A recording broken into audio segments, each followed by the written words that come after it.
Une semaine après la terrible découverte du corps de Marouane Berreni, des questions demeurent. Mais alors que la piste du suicide est plus que jamais envisagée, il ne fait aucun doute pour certains que l'acteur aurait pu se raviser s'il avait été au courant d'une information de taille. Après plusieurs jours d'attente, et malgré de fortes probabilités, la mort de Marouane Berreni a bien été confirmée dans la soirée de jeudi 19 octobre. Une semaine après la découverte d'un corps dans une maison dans la commune de Corcelles en Beaujolais, dans le Rhône, l'autopsie a révélé qu'il s'agissait bien de celui de l'acteur de Plus belle la vie. Ce dernier était recherché depuis plus de 2 mois, après avoir possiblement causé un accident de voiture.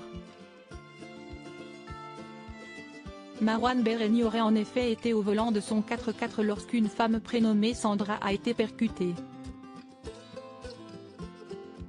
Face au choc très violent, elle s'est retrouvée hospitalisée plusieurs semaines et a écopé de nombreuses fractures. Marouane Berreni s'était quant à lui totalement volatilisé. Ses derniers signes de vie remontaient au 4 août, soit au lendemain de l'accident. Ce jour-là, il aurait utilisé son téléphone jusqu'un début d'après-midi et effectué 2 paiements par carte bancaire. Après plus rien. Un couple avait néanmoins affirmé aux Parisiens l'avoir aperçu, l'air fatigué, errant dans les vignes.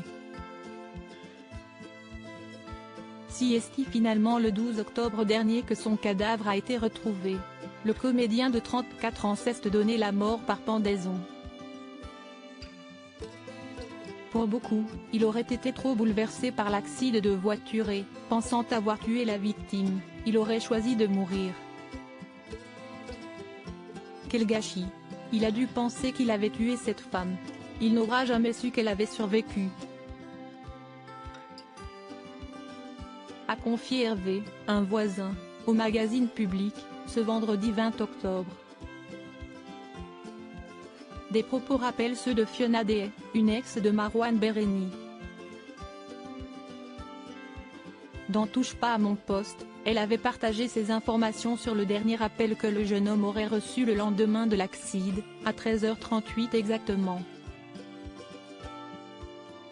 À ce moment-là, on ne sait toujours pas si Sandra est vivante ni dans quel état elle est, a-t-elle expliqué avant d'ajouter « Je sais qu'à 13h38, il dit, la seule chose qui me reste à faire est de partir. Ce sont des choses qui m'ont été répétées. » Auparavant, c'est Nathalie Marquet qui faisait des révélations troublantes. La veuve de Jean-Pierre Pernaut a vu pour la dernière fois Marouane au mois de juillet et ensemble, ils avaient évoqué l'affaire Pierre Palmade. Le comédien avait fini par lâcher « Moi, je ne supporterais pas si je renversais quelqu'un, après, je ne pourrais pas vivre et je me foutrais en l'air ».